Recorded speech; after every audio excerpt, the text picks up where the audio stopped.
From food production to environment protection. Now, this time, the Lagos State government has already announced that the Ilubirin food protection channels will be completed and delivered July next month to help stop flooding on the island.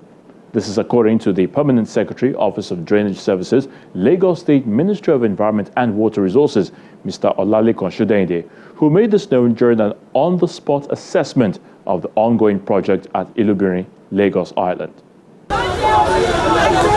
Lagos Highland, a densely populated area usually affected by flood during the rainy season.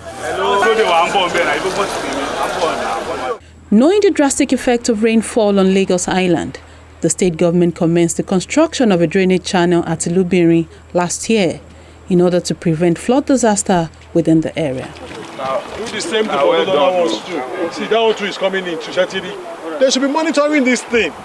The State Ministry of Environment, Office of Drainage Services, is here to inspect the flood protection channel, which will help control flood in Jankara, Ujogiwa, Ukiawo, Idumagbo, among other areas.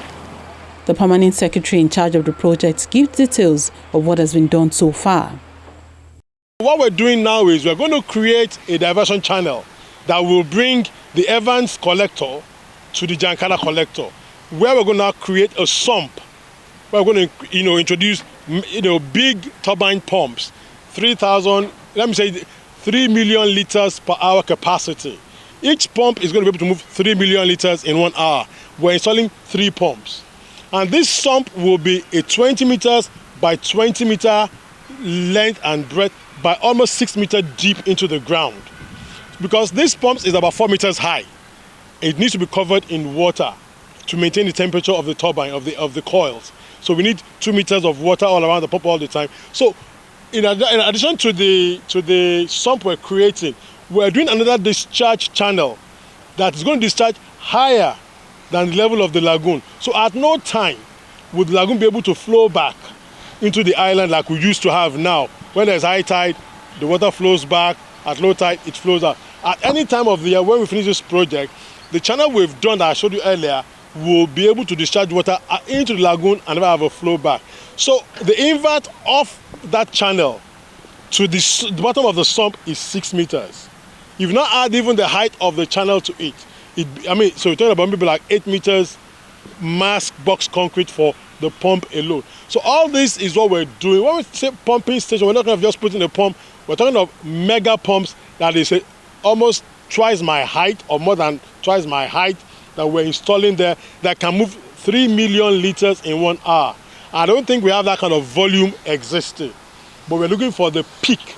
That's a 1 in 50-year rainfall that can give us that. So we're prepared for it. And the real peck to this project is that it is fully automated through a SCADA system. He is optimistic that the project will be delivered July next month, while the temporary pumping stations remain active.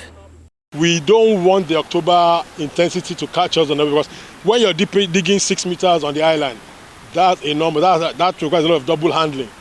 And we don't want the rain to affect that process. So we just want to bring you here for you to see exactly what we're doing, what is causing the flooding, and the best way to handle the situation.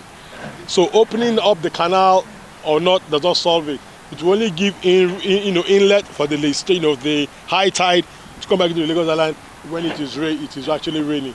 But in the interim, we still have our temporary pumping stations active. We have 6 pumps that are being powered by the Ilubirin project, to pump into the lagoon as it is, so that when the rain is still not too high, we can still get some relief for the people. At the end of June, come July, I'm sure all these issues would have been resolved and we'll be able to move on. For people to realize that when they're constructing any building now on Lagos Island, you need to find out what is the mean sea level and go a minimum of 3.7 meters above that level. The Lagos has a drainage master plan. You've had this before. We have a drainage master plan that has taken the climate change effect into cognizance. Projections for climate change says that the sea level will rise by how many meters in 100 years? By 3 meters in 100 years. So if you want your house to still be standing in 100 years, you need to build above that level of anticipated sea level rise. Ilubirin drainage channel is being constructed with a capacity of 3 different pumps that will be fully automated and finally bring an end to the Lagos Island flood.